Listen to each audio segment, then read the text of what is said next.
KAotic Harmony, unfiltered with Keith and Amy. 2 mics, 1 marriage, all the chaos. Welcome to KAotic Harmony, episode 8. Episode 8. Fitness in the McGowan household. Oh, Lord. This is going to be fun. This will be a good one. It'll be a really good one. I think this one will be a lot about Amy's journey for the most part. Maybe. Yeah, it'll be a lot Probably. about me and how I have developed over the years. Yeah. And gone through struggles and life and excuses. Mm-hmm. Because really, at the end of the day, if we don't make our health a priority, Yep. excuses because we're not making ourselves a priority. Yep. It's either pay for it now or pay for it later. Yeah. Take care of it now or What is that one saying with the with the doctors? an apple a day keeps the doctor away. Okay, no. Maybe it's not anything with doctors, but maybe I'm thinking like pick your hard. Yeah. Do you but want pick to your hard. get some kind of disease or something else the older you get, or do you want to take care of your body and do the hard stuff now and not have to do the hard stuff later? And just because you work out and you eat right and stuff doesn't mean your health is going to be perfect and you're not going to have issues or anything later on. It just hopefully helps Right. prevent those things. Yeah. Give you a little bit more longevity, a little bit more quality of life the older you get. Yeah. You know, I feel like your grandmother is a prime example of that. Yes. You know, 100%. 94 years 94 old. years old. And up until a couple years ago, she was still mowing her grass and, living by herself and doing all those things. Oh, she's still living by herself. Oh, yeah. She's not mowing the grass anymore. She's just not mowing the grass or raking her leaves or doing any of that. Yeah. So just, staying active, staying busy, staying moving. She wasn't like working out, but No, but she was always active. yeah, always active, always doing the thing. So it's not all about Working. but just movement. Yeah. In general. And I've actually learned that over the last couple of years. Yeah. You don't have to Last always do year. hard workout. Last 9 months, 8 months, 8 full months, I feel like. I think I kind of started learning it last year. No, Yeah. no, I take that back. Because you're still grinding pretty hard. I mean, you still go hard now, but I don't think I go as hard because I know my body's getting older. Yeah. Like I still give it my all. Yeah. And I will say, I feel like I am even better than I was in my 20s. Like even when we first met. So yeah, for sure. So it does take take time. Yeah. But also things have also evolved. When I first started on my health and fitness journey, it was more like cardio, low carb, low fat. And now it's no, don't do low carb, low fat. Eat all the carbs, eat the fat, eat the protein, and Lift heavy shit. and lift heavy. Yeah. Like it's not just cardio and stuff. I'm glad that finally made it. But it took it a while. It took it a minute, yeah. I feel like. And even now, a lot of the influencers way back when that were all like cardio, do this, cardio, cardio, cardio. Now they have also switched because I think it's just evolved and there's maybe been more research or more whatever. And so it's like, no, you need to lift, just because it's like, doing squats. It's like you're picking up something and, carrying in groceries. It's Farmer carries. Farmer carries and things like that. Front raises to pick up a baby. Oh, yeah. Front raises to pick up the baby. So all the things. All those different movements. Yeah. So a big switch I've seen. I don't know if it's my algorithm or not, but I've seen a lot more mobility stuff, functional training, not functional training, like mobility, bodybuilding type, still focusing on strength work, but working on, additional mobility, actually getting like a legit full range of motion, working on hip mobility and knees, ankles, because that's where everything stems from. It's your ankles. If your ankles are jacked, everything else is going to be misaligned and out of place. And I think my ankles might be jacked because the way they pop when pop when I run. She sounds like you're pouring milk over a bowl of Rice Krispies. Yeah, when she's walking up the stairs. Just ask like Martha, Myra, anybody that will go run with me and we're not talking. All you hear is popping, cracking. And I don't even know if it necessarily goes away or if we just get used to the You drowned sound, it out. and we drowned it out. And, Yeah. but my ankles never hurt or bother me. They just crack all the time. I mean, even people at Stability. work will know that I'm walking because they'll hear it. And I guess I'm so used to it that I don't even pay attention. Like, it doesn't faze me. Yeah. It's more like weak stabilizer muscles that cause all that stuff. Yeah. Weaker. No, I wouldn't say weak. I'd probably say like underactive. That's a much nicer word than weak. I guess. Yeah, It all overactive means, is it all tight. means the That same, means right? the same thing. Yeah, for sure. So I guess we can jump right into it.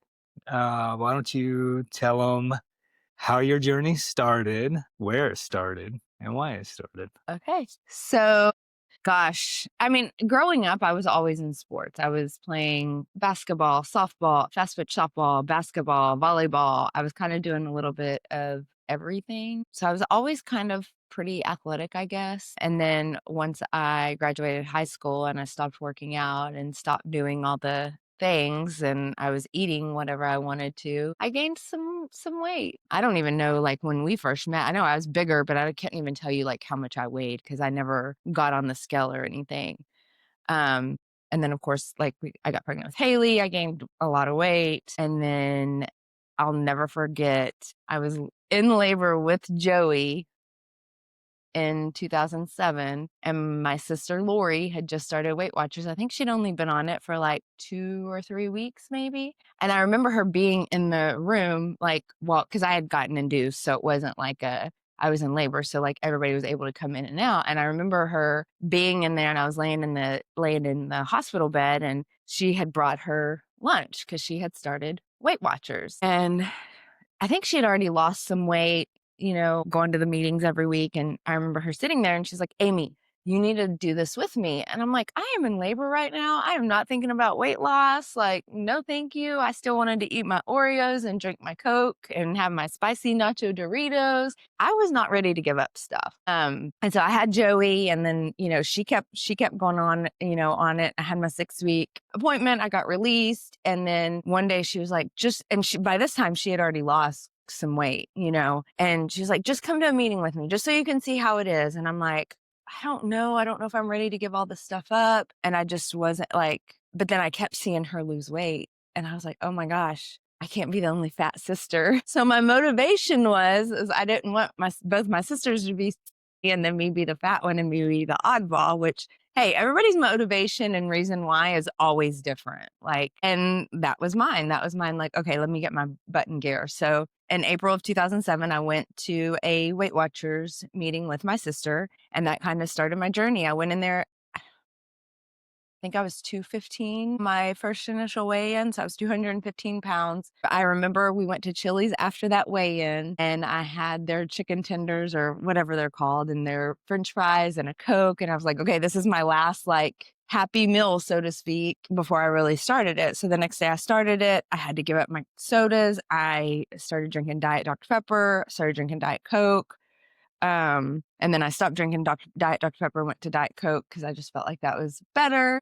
And gosh, within, I think that was April, and then November of that same year, I had dropped 85 pounds. My sister had dropped 92 pounds, and it was off of Weight Watchers, low carb, low fat, points every day. The only time we would splurge would be after our weigh-ins. We would weigh in, I think, on Thursday nights, and then we would go to Rose's afterwards and get like one of their big salads and like a bean burrito. But it was still kind of within our calories because we'd basically starved ourselves all day for the weigh-in. So that was the only time we really cheated. Like, we didn't really drink a lot during that time frame. I think we did some, but not. It was very planned and calculated, like when we did it and stuff like that.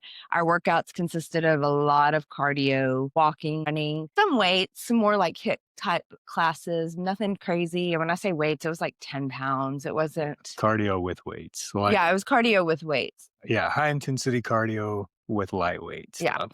Yeah. And so that was like our regimen, and we were doing great. Like, I got down to 140. That was my goal weight. I got down to that. And then, we really kept up with it for a couple of years. I think the lowest I got down to was like 130. But I remember when I got down to my lowest too, that's when people were like, okay, you look sick. Like, you weren't, like, my face was sunken in.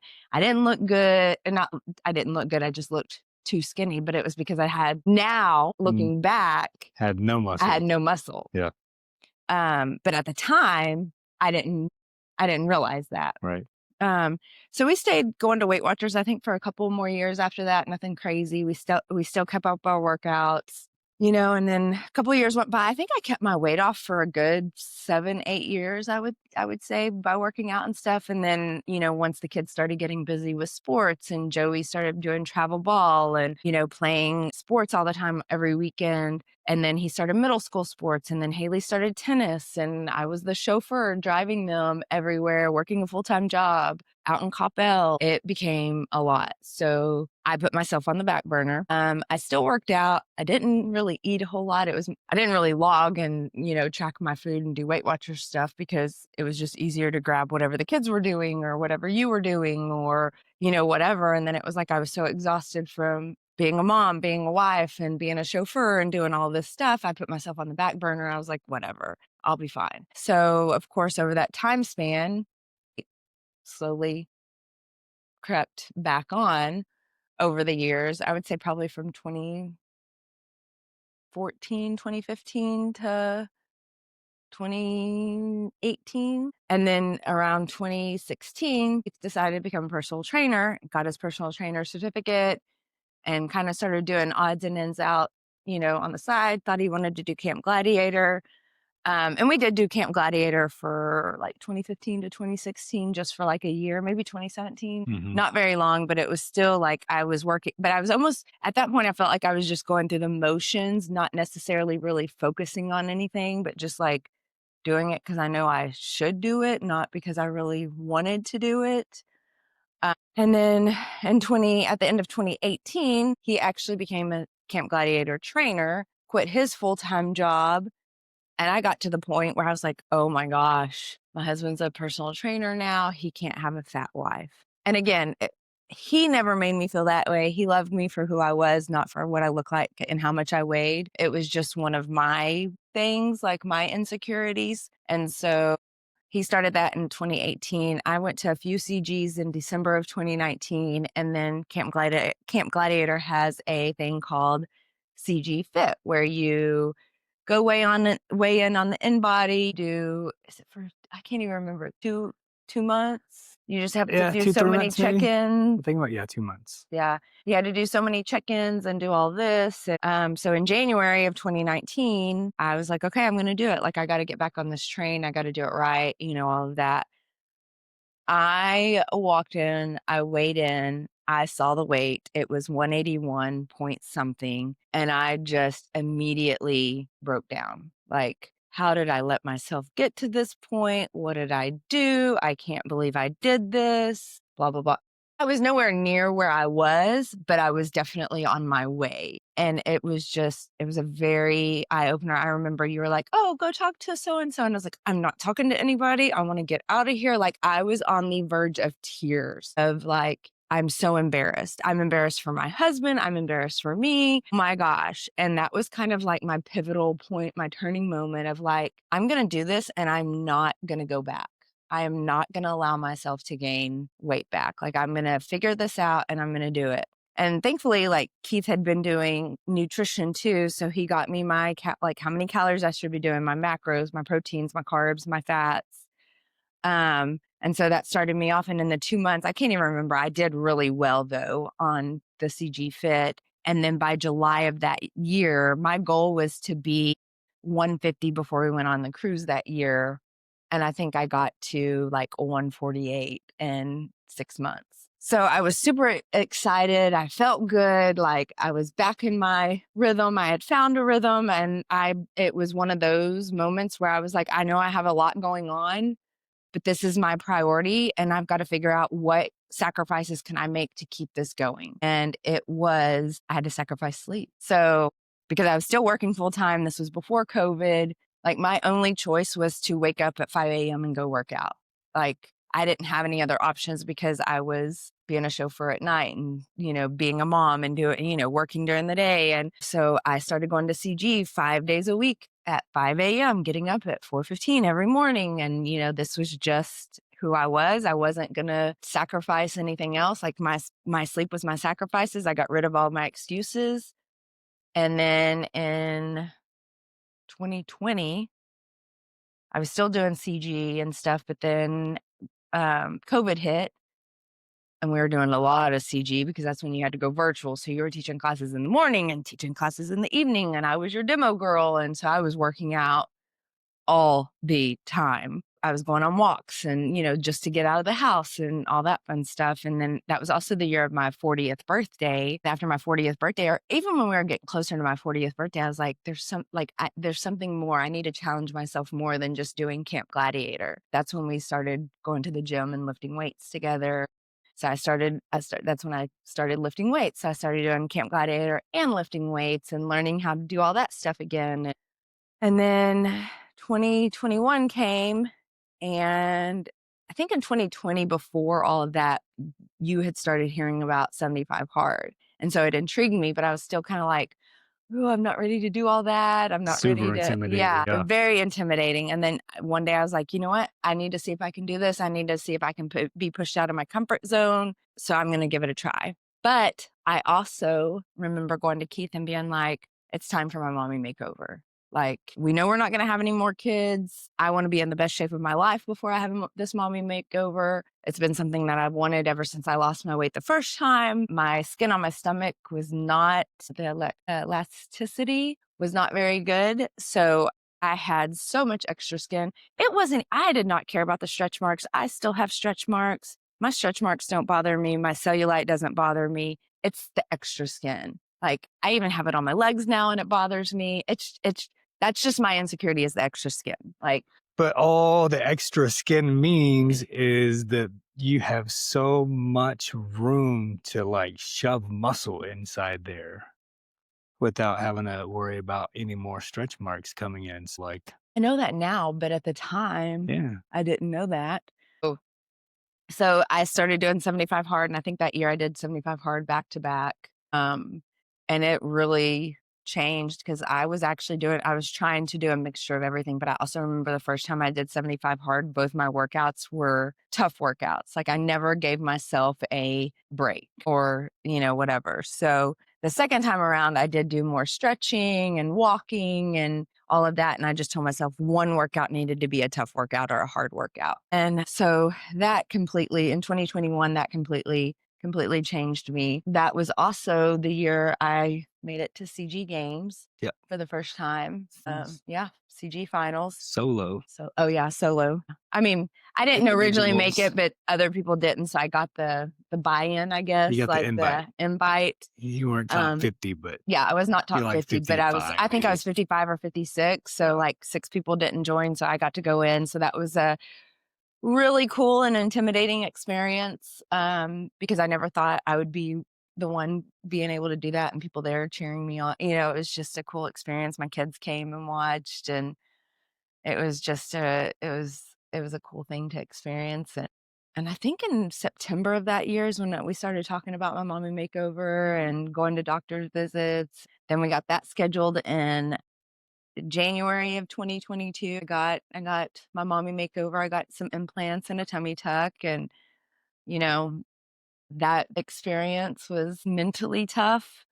It was more like I was in the best shape physically, but mentally, after everything I'd been doing the year before of working out and doing this and being consistent. And then I went, 8 weeks of not working out because I had to recover. And I even think some of the 8 weeks I was more intimidated. I was scared something was going to happen if I started working out too soon or started doing. So I think even after the 8 weeks, it took me a little bit of time to even do CG or start lifting weights again, because I was like, oh my gosh, a boob's going to pop, or my stomach's going to, rip or something, because everything was still pretty tight. But, I got back into it because I made myself do 75 hard shortly after that, just to re-engage my brain and like get back on the right track. And I did 75 hard in 2022, and I still lifted weights and ran. And that year I did CG games. I did it with a team.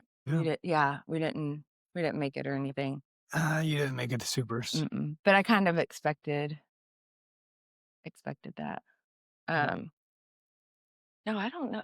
No, Because there was no games last year. was So it was the year 2020 before. virtual? 2020 was virtual. Okay, because then that's the year I didn't even try. I didn't even Right. do anything. When I went Individual. solo. 2022. Because we Oh, I went down was there 3 no, hold on. times, I right? was on a team in 2022, but the way CG recorded it, it was as an individual, and I ended up going again. Yeah. That's what it was. Is I ended up getting individual because I guess CG didn't have me recorded as a team or something. So again, that year I was not expecting to do games, and I went to games anyways, which was kind of like, oh, 2 years in a row. Okay, that's cool. But doing it solo is so hard. It is, because you do feel like you're by yourself, even though you're there with thousands of other awesome competitors and people cheering, strangers cheering you on. It's still a lonely journey because you're there doing this, killing your body, like dying. And if you're not doing it and in that moment, nobody truly understands what you're going, because it was a one-day thing and it was just back-to-back events, hardly any time to really rest or recover. It was just a whirlwind of stuff. But I think that year it was down in Austin. The year before it was at Ranger Stadium. Yeah, that's right. Yeah. So 2023. That was the last one. 3 was the last one. 2023 was the last one. So 2023, I was lifting, running, all of that fun stuff. And then we did a girls team in 2023, and we made it to finals again. Let me tell you, doing it with a team was so much better because you weren't alone, and everybody felt your pain and your struggles and your soreness and your tiredness and all that fun stuff. But we actually had I feel like that year we had a big group of singles and teams, and so it was like all of us together down in Austin, so that was really cool. And then 2024 there was no CG games, and so I just kind of focused on me, and that's when I did the bulk. Yeah, I did the bulk. Attempted a bulk. I attempted a bulk, but gaining weight on purpose was very difficult for me. Like, I was gaining weight on purpose weekly, and mentally I couldn't do that. Yep. Mentally it was tough. So I gained weight, and then I went into a cut. I did really well on my cut. Really good. Really well on my cut. And then I said, never again will I do a bulk. I don't want to intentionally gain weight. I like being lean and strong. I mean, or at least look it, because I always say my muscles are more for display than they're probably not as strong as they look. That was that. And then towards the end of 2024, I felt like I was going through the motions again. I was letting my attitude and my mood kind of dictate my workouts and what I was eating. So from September of 2024 to probably December of 2024, I was still working out, but I wasn't working out like I knew I was capable of working out. I knew I wasn't logging food. I was just kind of eating. I was drinking more on the weekends, eating more on the weekends. And I think towards the end of December of 2024, I told myself, I was like, I'm making a promise to myself in 2025, no matter my mood, I'm not going to let it dictate my workouts. I'm not going to be like, oh, I'll just go for a walk instead of doing Camp Gladiator or instead of a lift like I did towards the end of the year in 2025. Whatever I have planned for the week, that's what I'm going to do. In January, I started a cut again, just from like my maintenance type, because I had gained some weight over the last couple of months of 2025. So we started me on a very strict cut for 12 weeks. So for 3 months, we went on a strict cut. And every Sunday I would plan my workouts. I would do 3 lift days, 2 CG days, and then like a run day or a walk day or both. I think this year I averaged, and then I also made a promise to myself that I'd get my 10,000 steps pretty much almost every day. I think there's probably 2 to 4 days that I don't get my 10,000 steps. Other than that, I get my 10,000 steps every day. I've been taking about 3 days off every month, averaging every month, like roughly about 3 days. But I've also learned, I've also stopped, if I lift, I typically don't do a second workout. I've gotten over that. I need to do a lift and a CG, or I need to do a lift and go for a 30-minute walk. Or it's like, no, I learned a lift is good. Like a lift and get your steps. That's fine. Where before I used to be like, okay, oh, I'm only lifting. Well, then I need to go run. Or I'm only lifting. I need to do a Camp Gladiator. Or I'm only lifting. I've got to do this. Now I'm like, if I lift, that's good enough for me and I feel good. So this year has really, I think, changed my mindset with a lot of things, making sure I'm getting the steps and making sure all my workouts are I'm very intentional with my workouts. I'm very intentional with my lifts. You know what? And there's some days where I go to Camp Gladiator and I'm like, I am not in the mood with this. I don't want to do it. But I have to tell myself, you know what? My 100% is what I'm giving you today. It may be 50% of my normal, but that given day, it's going to be my 100%. And it's all really about showing up and just having that movement. Showing up's better than not doing anything. Showing up and doing a half-ass workout is better than sitting on your couch eating indulgent trail mix. Or Oreos. Or whatever. Jack in the Box tacos. There has been many times this year I have not wanted to do a workout or I have not been in the mood to do it, but I tell myself it's still better than not doing anything. And my effort that day, even if it's 60% of my normal effort, that's 100% of my effort for that day. And that's been kind of a mental struggle of like, it's okay if you don't go hard every day. It's okay if you don't do a hard workout every day. As long as you're up moving and doing something, that's all that matters. And I used to say that to people all the time, and I still say that to people, but before, I don't think I ever truly believed it. Now, you gave them it was good advice, but it was an easy way out. Yes. For them just to work. I'd probably say you met them where they were at, because they were not like on your level as far as doing the 2 workouts a day and doing this, and like where your discipline level was compared to where they're at. If they're not really working out or they're not really, doing anything, I think that was the right thing to tell them, was just to move, just to do something. Yeah. But now I truly believe it. Right. Where before I always was like, no, they should be working harder. I might have that. It just 75 hard / David Goggins mentality. Yes. Yeah. Yes. Which I still feel like I do to an extent, but I also I have learned to give myself grace. Yeah. And that's been a difficult thing for me. I just feel like this whole year has been a growing experience for me. With giving myself grace and knowing it's okay if I'm not feeling it today, or it's okay if I don't do something or I don't give it my all, because at that moment, my all is what you're getting. Right. And in that case, you're giving it your all. Yeah. Right. Exactly. Even if it's 80%, that's all you have. Exactly. So now to this day, because I feel like there's probably so much more that I could have gone into detail over my fitness journey, but today I feel like I'm at a really good place and a really good spot with what I'm doing with my workouts, what I'm doing with my eating, what I'm doing with everything. I feel like it's finally like I'm very content with what my body looks like. I take that back. I say I'm content, but I am the type of person that always has to work towards something or towards a goal or towards whatever it may be. Yes, I am very content with the way my body looks. I love the way I feel. I love how I don't feel stressed out about workouts anymore, that I'm doing what I can do. I forgot where I was going with this now. You were not content with your body. Oh, yes. Now what I'm doing is, so the first half of the year from January to June, I was doing a cut.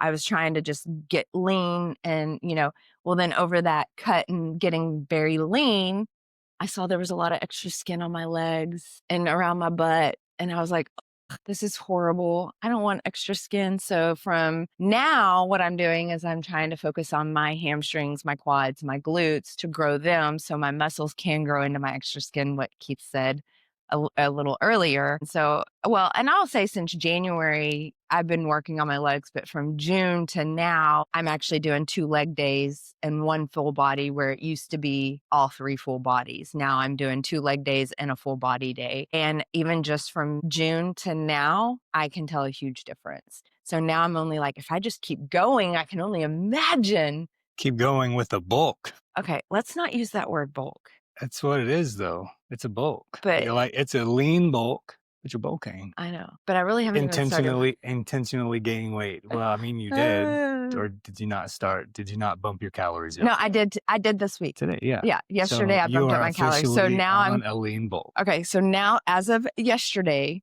I'm officially in a lean bulk. So we found my maintenance and I've been eating at my maintenance. And now we've bumped up my calories a little bit so I can slowly start gaining muscle. That is my goal now. So we'll do that from now until December and do a little cut in December because we do have a cruise going in January. So, but the lean bulk, I shouldn't be gaining as much as I did when I did the bulk. Like it's going to be a smaller amounts of gains, I guess we should say. So I said I would never do a bulk again. I'm trusting the process and doing this lean bulk. So we'll see how it goes. But I already see a difference in my legs too by focusing on them 2 days a week compared to just one, not really focusing on them. So you see it in a cut / trying to find your maintenance. So now, like, as far as the mindset for the lean bulk, like how did that, seeing those changes, like really help make it okay in your mind to go into another bulk?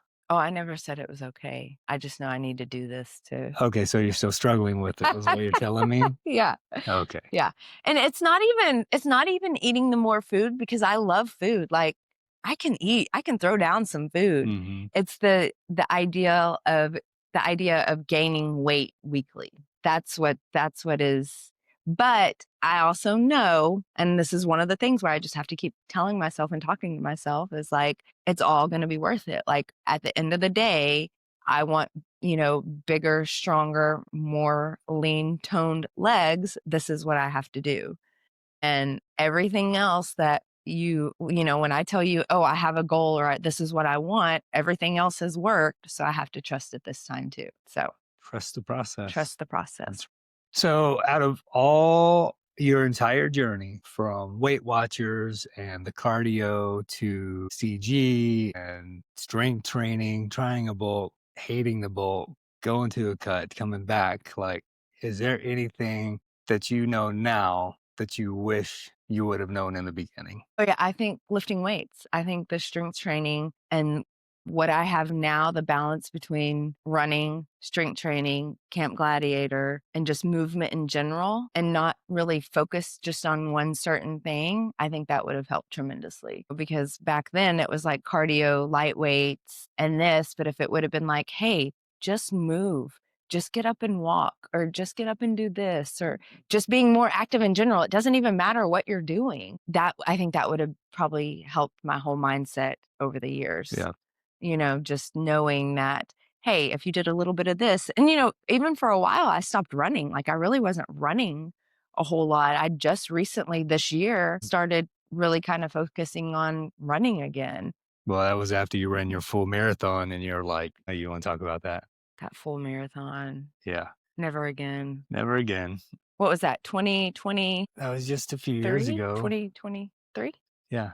Because last year you did the half. Or I did the half last year. Oh, was that the purple shirt? The purple shirt. It was last year. Yeah. So is that the one y'all did? Did y'all ever decide to do the one virtually? Like to get the other squares? They're 2022. The other pieces? Yeah. Yeah, we did that one. Last year? Yeah. Okay. So the half marathon, I think or the full marathon was 2023. Yeah.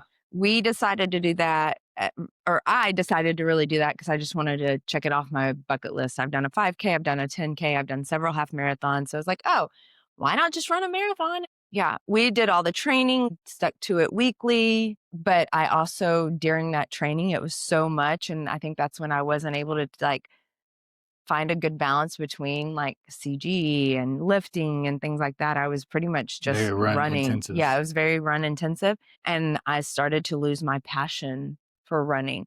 And let me be real. I don't know if I've ever really liked running. I like the aftermath, the endorphins, and even before I'm like, okay, let's just do this and get it over with. And then during it, I'm like, this sucks. I want to stop. Why am I doing this? This is stupid. All of that. But then when I would get done, I'd be like, hell yeah, I just ran 3 miles, or I just ran 5 miles, or it's that feeling afterwards that kept me wanting it to do more. Yeah, it's a feeling of accomplishment, just like any workout, I guess. Yeah. But yeah, that marathon, I think broke me with running for a while. Mm-hmm. Like it really did.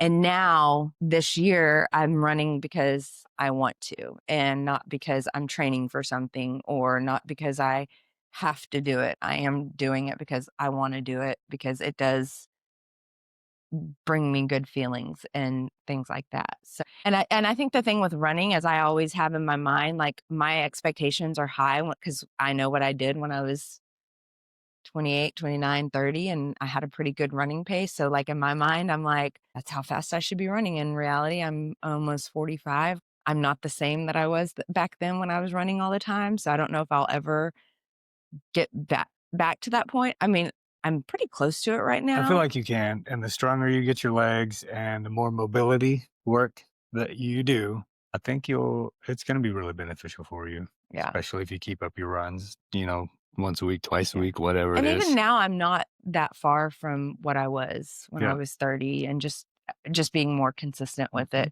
But running, I do put these expectations in my mind. Like I have to be under a certain time, or all my miles have to be under a certain time. And I really wish I didn't have that expectation because I think I would enjoy it more. I'm learning to give myself grace and, not put those expectations on me. And, if it happens, then I get excited. If it doesn't, I'm like, well, I got work to do. Until she gets the David Goggins algorithm on Instagram, and then that switch flips and she's on it. Yeah. But my full marathon, gosh, that's a whole other story because I was fine during it until about mile 13, 14. And then I was like, oh, I got to go to the bathroom. But I didn't want to stop. She had to poop. Yeah. I didn't want to stop. So she held it in for the second half of the freaking marathon. Yeah. And no, I did not poop on myself either. She did not. But within 5 minutes of the race ending. Yeah.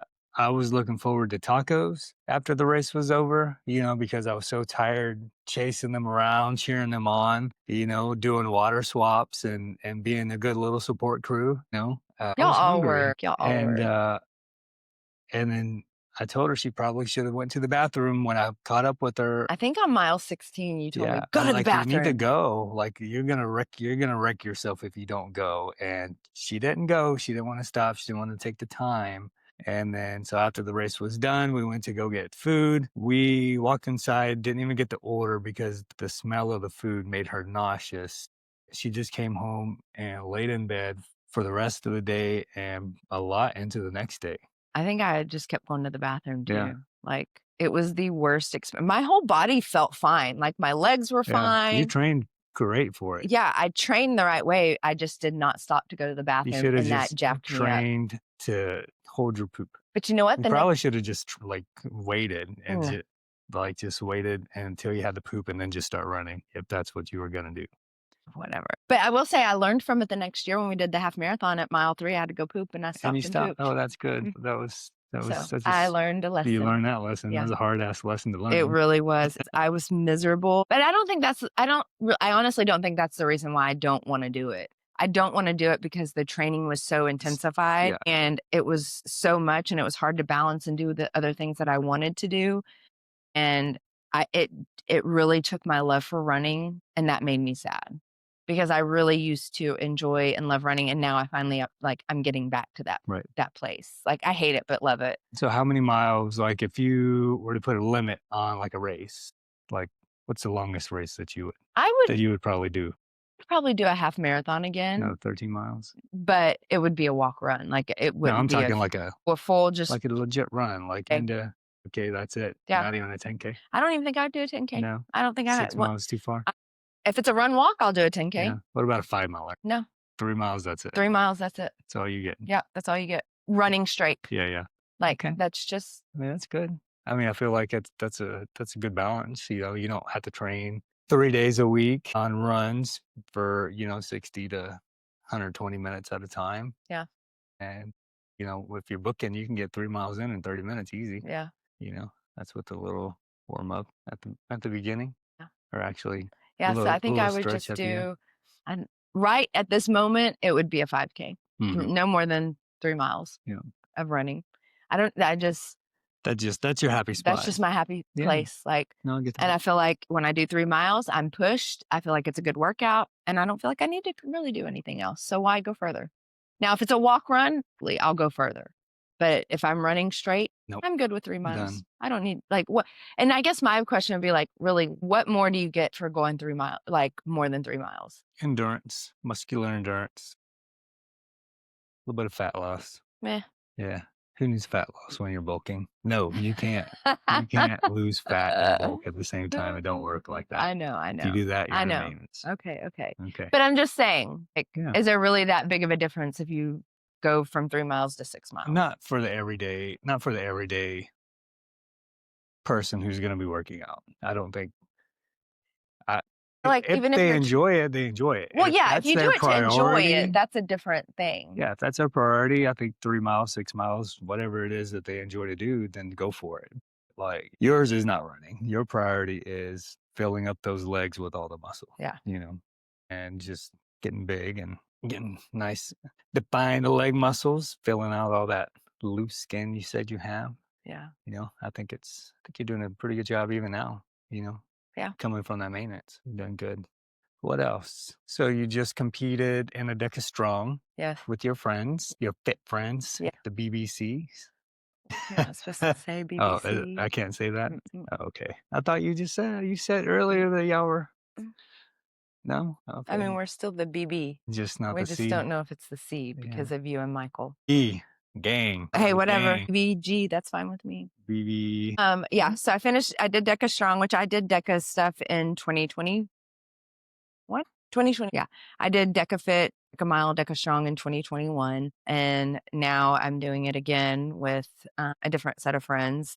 We did Deca Strong a couple of weeks ago, the end of July. Now on Friday, we're going to Austin for the day to do Deca Fit, which is the 10 stations, but you have to run after every station. So what are the stations on the Deca? So Deca Fit, you have to run, which I think it's 500 meters.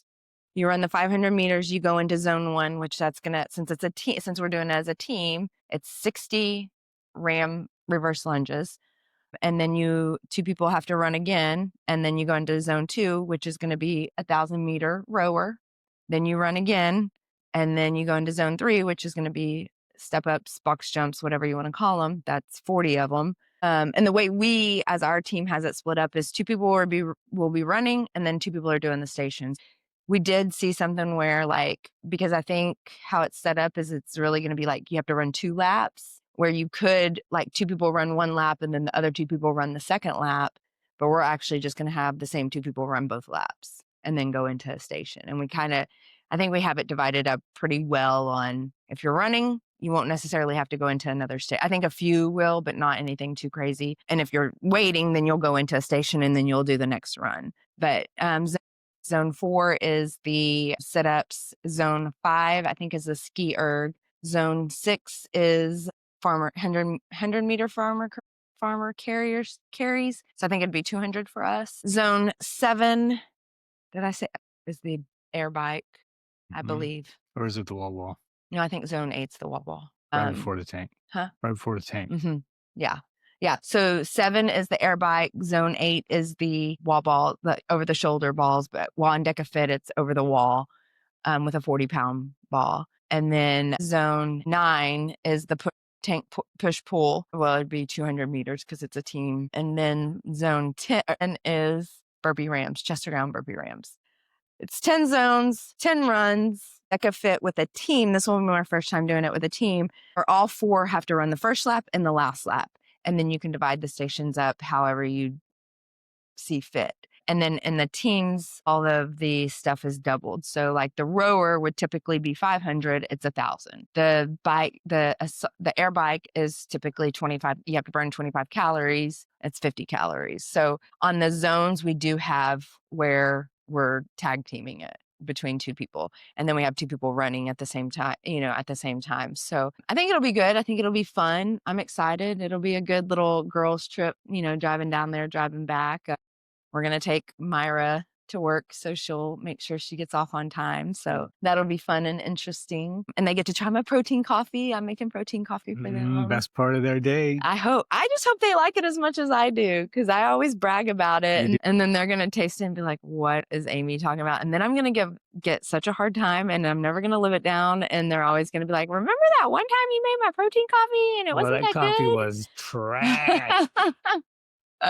But I bet they'll like it. It's all good. But yeah, so we have that. And then we are going to do Deca Mile October, November, whenever we can all four do it together. And that's all 10 stations, but you run 160 meters, I believe, and that's individually. And then Deca Strong was individually. So by the time, once we do all three of them, we will have 3 medals, a trifecta, stating that we did it all. Yeah. So we're doing that instead of games. We're doing that instead of games, I guess. But, I feel like the older that we get, I won't even say we, because I don't want to lump them in there with me. Like myself, like, yes, I did CG games 3 years. I'm doing Deca now. I feel like I'm at a point where I just want to do these things and have fun and push myself, but not necessarily go out there and like, I don't want to hurt myself. I'm too old, because then if I hurt myself doing one of these things and I don't get to work out for a week or two, I'll be more upset about that than I would, So yes, I want to go. I want to give it all my, like with CG games, I think I always had that, like, ooh, I want to win. I want to do this. This time around, I'm just like, let me survive. Let me do it. Let me kick ass, but not die and not hurt myself, and have fun and be happy with what I accomplished. And, I'll always give it my all. It should be a good time for you guys. It should be good. It'll be fun. So I'm excited. I'm a little nervous just because I think there's always expectations of things. You say you want to have fun, but yes, if I mess up, your competitive mindset's gonna beat you up if you drop and I think that's why I'm a little nervous, because like CG games when I was solo, it was by myself. Like I only had to worry about disappointing myself. Now if I do something or I mess up or whatever, I'm disappointing 3 other people, and I never want to do that, so I think that's just, I have high expectations and I want to do well, not only for me, but for my team. Right. They're depending on me to do well. But I think we all have pretty much a good mindset of like, let's just go in there, have fun. We're doing this, like, I hate to say it, but I'm doing it for the medal and the t-shirt. No, but I mean, there's more to it too, but t-shirts are awesome. Yeah. There's definitely more to it, but so I would be doing it for the trifecta, period. Yeah. Me. Yeah. So, but and I always people always give me a hard time of, why don't you ever eat, or why don't you ever do this, and I'm like, the people that are close to me know that I do eat. They do know that I drink. They do know that I do these things, and I'm not always so like rigid and hardcore, but not everybody gets to see that side of me either. And, a lot of it, because I do spend most of my time at work. So everybody sees me like always saying no, or I'm not going to eat this, or no. And it's only because I just choose my days wisely when I'm going to eat bad. Because if I ate bad at work and then I came home and ate bad on the weekends and I did this, guess what? That weight would slowly start creeping on. And I remember the way I felt when I was bigger, and I just felt unhappy and miserable and not good about myself. And I don't want to have that feeling again. I like the way I feel. I like the way I can feel confident in my own skin and feel good about myself. And so I will continue to say no when I don't want to do something. I mean, there's been plenty of times I've gone to family stuff and I've taken my own food or not eaten or whatever. And it's not because I just don't want to have fun, or I don't want to be social, or I don't want to do stuff. It's just because I know myself well enough that if I give in that one day, it's like, because my mentality is like, I cheated. I had a cheap breakfast. So you know what? I might as well just screw up the whole day because I just screwed it up this early in the morning. I think that's a lot of people's mentality. And I hate that. So it's almost like I know my body well enough. I just need to say no, or I know my mind, whatever, maybe not my body, whatever you want to call it, but I just have to say no, because if I don't, then I'm just going to pig out and I'll keep going back for seconds or whatever. And it's almost like an addiction to food. And so it's better for me just to say no when I know I don't want to, because I would rather do it on the weekend with you, or on the weekend with the kids, or we already have something planned. So I know I'm going to eat bad then. So I don't want to do it during the week. Right. Very rarely do I eat bad during the week. or drink. I don't even think I'll drink during the week because then I wouldn't be able to get up and go to work and Yeah. work out and all that. Function So, appropriately. yeah. So, Yeah.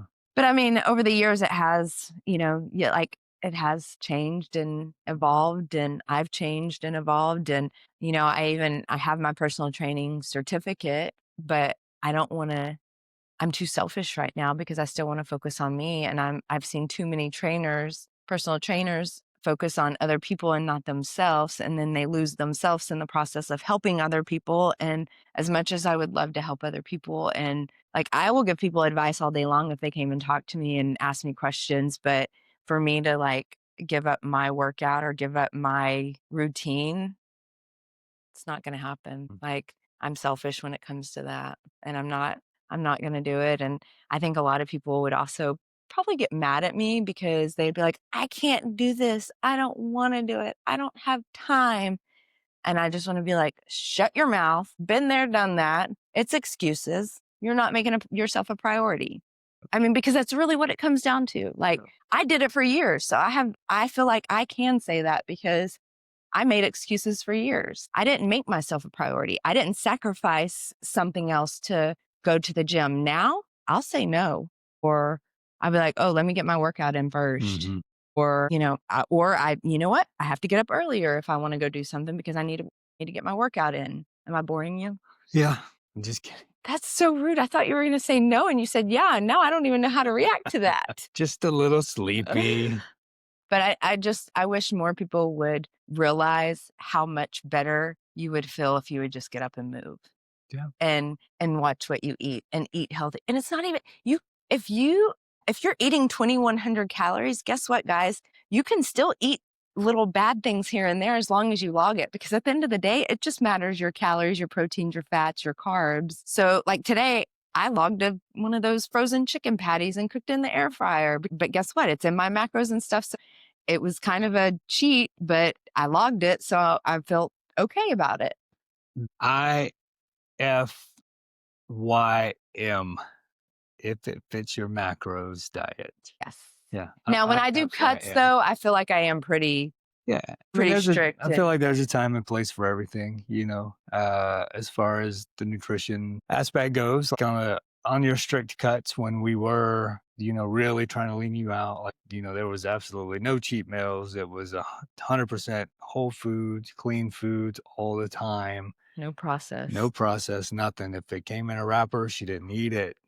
And I feel like that's a little extreme, and that is definitely not ideal for longevity. I mean, if you can have, 80 to 90% of your foods from whole foods, and then the other 10 to 20% fun foods or, processed foods or whatever you want, just to kind of give you that little bit of, what do you want to call it? Just of the tasty fun foods, I guess. I feel like that's okay for most people. Some people might not be disciplined enough, and so in the very beginning of their journey, they may not be able to implement and that 80-20 rule. It might have to be 100% strict whole foods, no processed foods, anything else like that. But with that being the case, I mean, you could still make tasty food, with whole healthy foods. Oh, I love what I eat, but Yeah. I can also eat the same thing for 2 weeks in a You- row. It's whatever. Just make this shrimp. What was it? Shrimp veggies. And that's it. Done. Every Or day my for little dinner. taco bowl salad. Might have that been I've been radioactive making. shrimp. We don't know. It wasn't. I looked.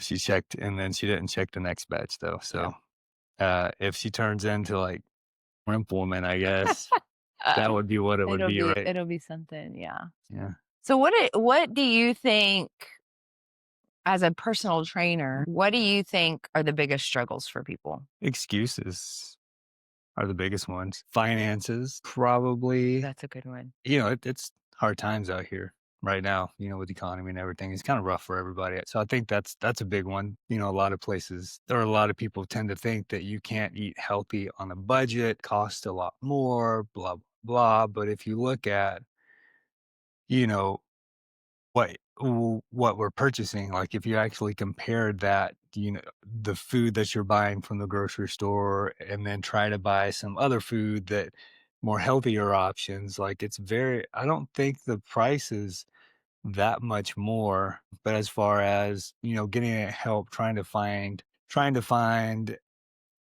that guidance, that coach, somebody that's going to be able to help them on their fitness journey, that's a big financial commitment. It's like you said though, you got to choose your heart, right? And it's either you take care of your health now or you're going to be paying for your health later, right? So it's either pay for help now or pay a doctor later. And like you got to choose what you want. But so overall, I really think it's just a matter of excuses and excuses on why they're not working out. So much mixed information out there in this fitness world. It drives me absolutely fucking crazy. Like you think people might get confused on what to 100%. follow or what to believe or what to do. 100%. Because you would even say, like, my thing was somebody that's first starting to work out hey, I want to get right.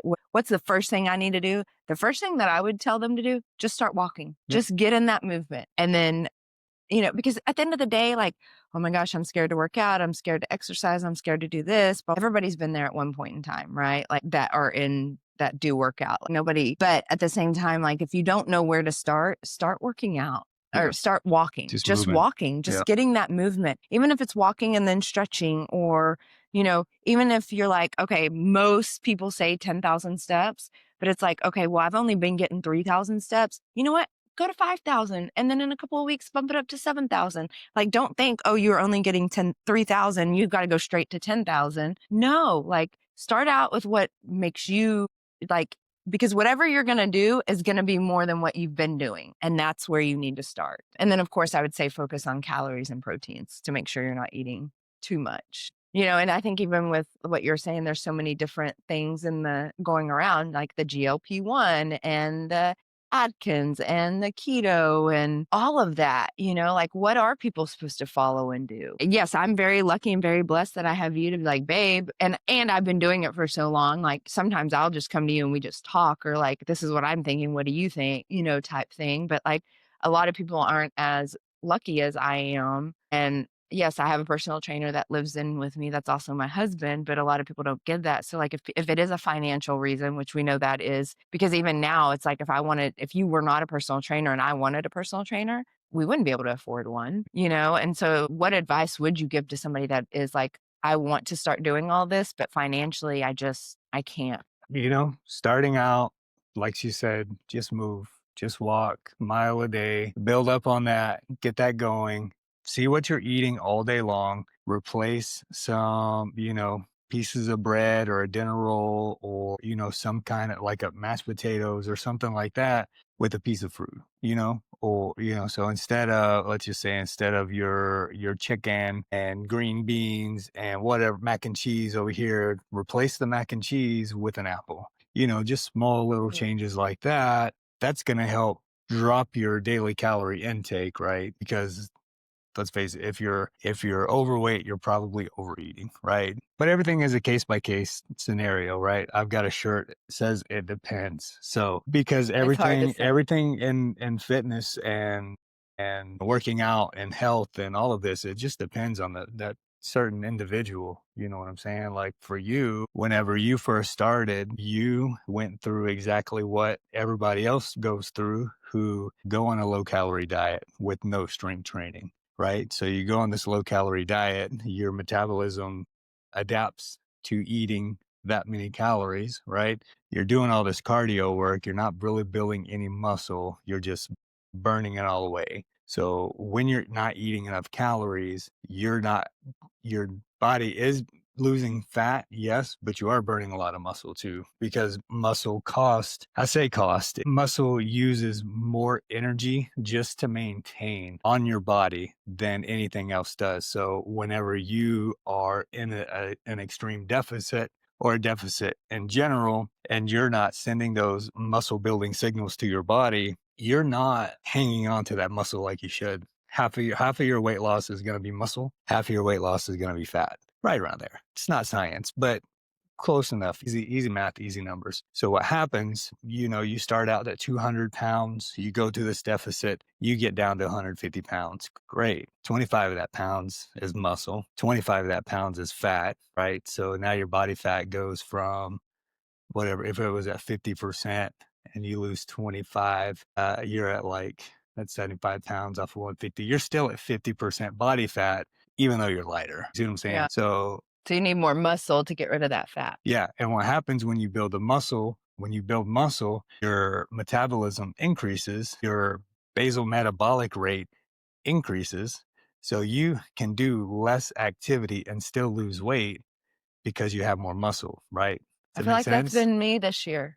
Yeah. Yeah. So it's a thing. That You're way. trying to do the least amount of work to get the most results. That makes sense. Like, who wouldn't want to do that? Exactly. Right. But you got to be disciplined with it, and that's another key thing, like just that discipline aspect. Like motivation comes and goes. You might not be waking up motivated to work out, but you got to flip that mindset too. It's not like, I have to go work out today. It's, I get to. man, I get to go work out. My body is still looking capable. forward to this workout. It's going to be great. Yeah. So it's just a mindset switch, changing little things here and there. I even say, I know you say discipline, but I think it's really about consistency. Just showing up every day. Just showing up every day and making a commitment to yourself. I feel like that's the discipline to work out. Yeah. It's the consistency, the boring, same thing, every day consistency. That's what's going to get you the results.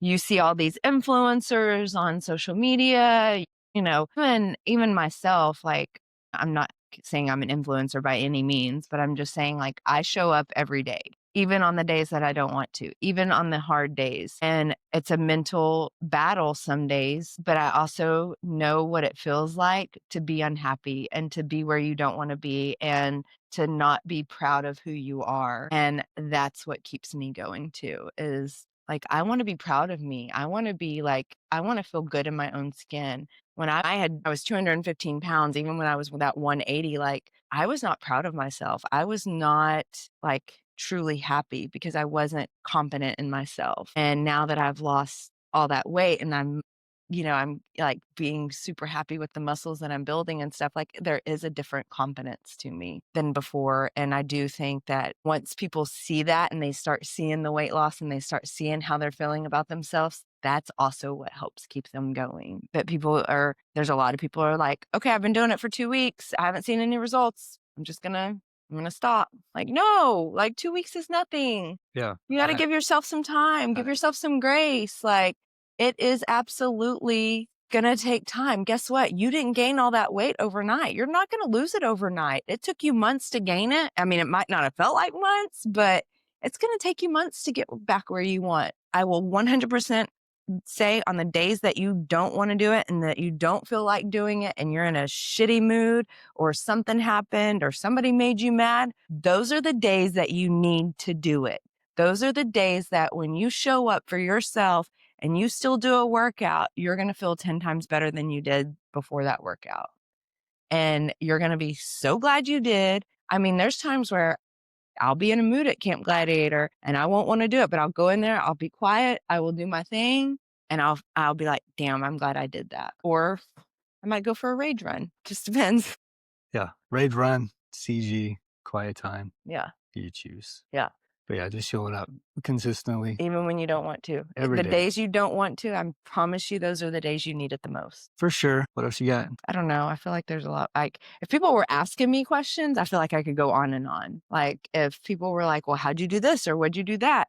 They may not like my answers or may think I'm being a total jerk, but I'm just going to tell them the truth and what worked for me. Yeah. You have kids. I had kids. I mean, I have kids, but I had kids that were busy in social lives and, I worked baseball, football, tennis. School. I worked a full-time job in Coppell, I mean, I still work a full-time job in Coppell, but I'm just saying we were going to the office 5 days a week. We were doing, and I even now I'm like, how the heck did I get up at 4 a.m. every morning, Monday through Friday, go work out, spend all day working and then come home and probably not get in bed until 10 o'clock at night. I get to work out in the evening because I don't have to be a chauffeur. My kids are grown and they're doing their own thing and all of that. And now I'm like, there's some mornings where I'm like, okay, I'm going to get up and I'm going to do this. And I love my sleep. Yeah. She stays in bed while I get up and go. That's a lie. No. Okay. I might stay in bed for another 5 or 10 minutes, but I get up and get a head start on my steps. It's fine. I'm just saying the mental aspect of like, oh my gosh, I have to wake up at 4 a.m. and go put in that much effort to work out. Like I would rather do it in the evening.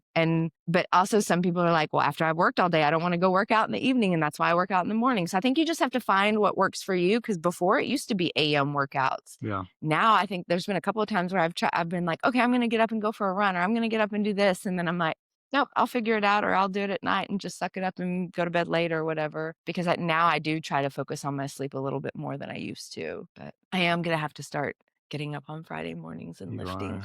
So sad. I'm so sad, but that's okay. So if you could give just one piece of advice other than being consistent to somebody who's struggling with finding a routine and sticking with it, what would you tell them? If it's a matter of sticking to a routine, I think they would just have to figure out what they need to sacrifice. I think the obvious reason for people, or the ones that have kids, is usually going to be sleep, unfortunately. Like I'm going to have to get up at this early in the morning to get it over with because I don't know what my day is going to be like at work, or if I'm going to have to stay late, or if I'm going to have to do something with the kids or whatever. So you just have to make yourself do it. Like you have to fight that first 2-week battle of getting up and just doing it. Whatever that may be, walking, stretching, even if it's just getting in the habit of waking up early. And then, okay, now I'm in the habit of waking up early. Okay, let me take another baby step towards something. But it's a mental battle. And I will say, like, to me, the working out's the easy part. The eating is the hard part. But my advice for somebody that's trying to get back in the swing of things or start would be like, you just have to tell yourself no is not an option and mentally fight through those battles. I mean, I feel like even sometimes today I'm like, I really just want to stay home and do nothing. Okay. Oh, and then I think to myself, no, it's just 1 hour. Just get out there and do it for 1 hour. Or, you know what? Let me just go for a quick 30-minute run and then I'm done. Like something's better than nothing. It doesn't have to be an hour. It doesn't have to be super long to do a workout. Even if it's 15 minutes, like get up and do that 15-minute walk, get up and do that 15-minute stretch. But I think it's just one of those things that you just, even when you don't want to and you're dreading it, to do it anyways, and then it'll eventually become a habit. I think that would be my advice, is just pick a time that you know can work for you every day and do it.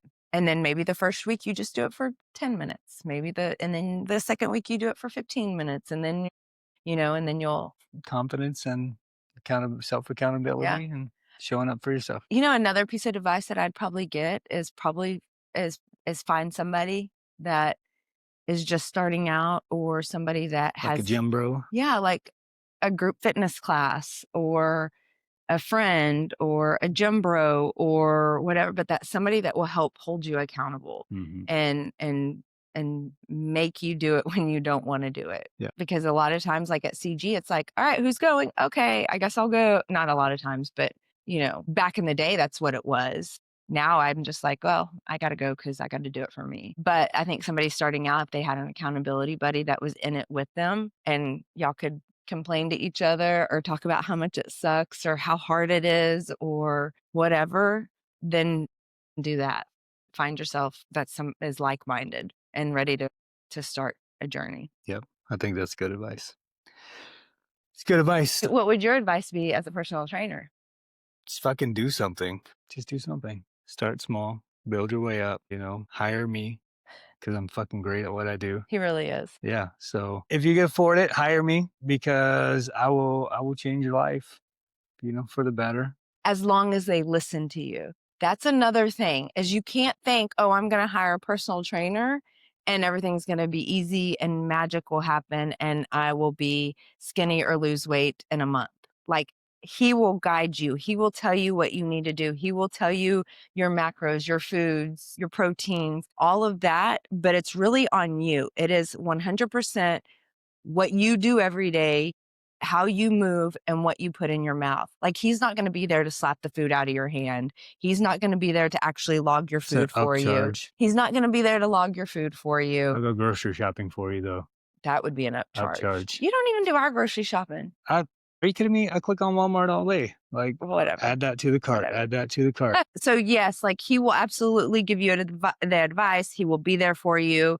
He will hear you complain. He will, give you great advice, but you are the one that has to be the one to make that decision to get up every day and what food you're putting in your mouth, what you're logging that day, what you're doing for your workouts. Even if you work out and he says, okay, well, you still need to get 5,000 steps a day. Like, you have to follow what he's telling you to do and it will work. You can't expect for him just to, okay, here's your stuff, and then you half-ass it and it work. It's not going to work. Sorry, not going to work. Mhm. Like, sorry, I'm very passionate about this because I've been there, done that. So I love to see people be successful, but I also can't stand it when people are like, well, I hired a personal trainer and I gave him a month and nothing happened. But it's like, okay, what were you doing? What role do you play in this story? You can't just blame it all on a personal trainer, or if you're going to group fitness classes, blame it on that group fitness instructor because I worked out with them 3 days a week. Like, something should have happened. No, what are you doing the other times when you're not with them for that hour? It's on you. You have to hold yourself accountable. Not everybody's going to be there for you all the time. And that's what a lot of people have to realize is, like, at some point you have to hold yourself accountable too. Yeah. You cannot outrun a bad diet.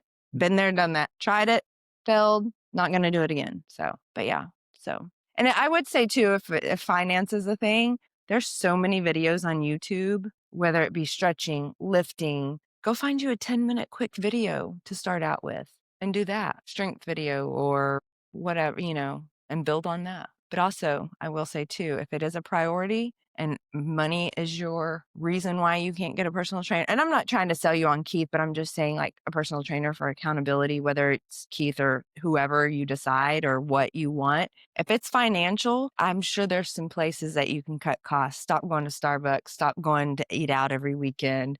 Like, if you truly want it and you want to make your health a priority, there are ways around it. For sure. I'm telling you, I could go on and on. For sure. Especially if somebody was here just asking me random questions. We'll just have to make a part two. Put some questions out there, see if anybody wants to have anything answered or not. Yeah. Whatever. Because it's not easy. It's really not.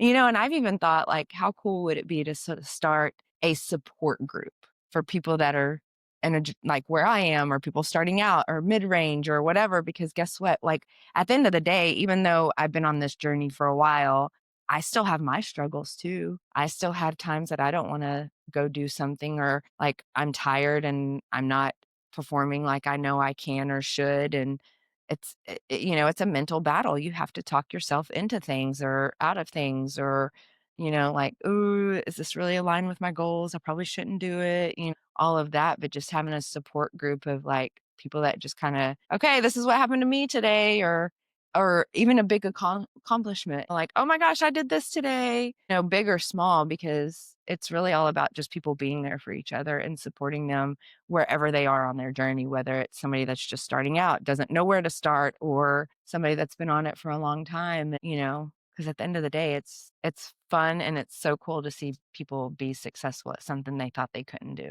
Yep. I agree with that. Maybe we should do that. Maybe we should start like a support Facebook group page and call it like KAotic Harmony Fit or something. Or it could be something totally Fit off. Boss. Yeah, I'll let you run that group. You can have that group. You can do what you want in that I don't know. People might get mad at me because if somebody says something, I'd be like, sorry. Fucking suck it up. Block and Suck delete. it up, princess. You don't. I mean, just even for like Lori running her 3 miles, like, I wasn't rude, but I was like, get out of your head. And she took it well. And guess what? She ran 3 miles. Yeah. If you tell me that you want to do something, I'm going to push you to do it because I know you can. Cool. Okay. I like it. It's a good episode. I think I'm off my spiel. Are you? Maybe, probably not, but I'll probably be, after we're sitting there like, talking, I'm like, I should have said this. I should have done this. Yeah, maybe you should write some shit down for next time. No, because I think this is what's great about our podcast is, I mean, at least you have like notes. Not as full script like notes. Today I didn't have nothing. I know, and you just did Beep, beep, beep, beep, beep, beep, beep. I know people are probably like, is this Amy and Keith or is this where just was Amy? Keith at on this episode? Oh, there he is, chiming in every now and then. He's so quiet for being a personal trainer. He's the quiet one. You're always the quiet one, though. Yeah, but I guess we did stipulate, or yeah, we did say that this was going to be pretty much all about you and your journey. This one, so there's probably more stuff that I did leave out, but we'll just talk about. I think when we drill down on like macros and proteins and how to do certain things, reverse diets and yada, yada, yada, yada, that will probably be a more Keith heavy conversation. 100%. I'm sure you'll be in it too, because you got your shit that you always want to say, but. Are you saying I can't be quiet? Yeah. Okay. Yeah, you I'll don't take know that. when to keep your mouth shut. Can I just say one thing? See? I do feel like this podcast has taught me not to interrupt. I feel like, am I wrong? Maybe. You're fine. No, really? Yeah.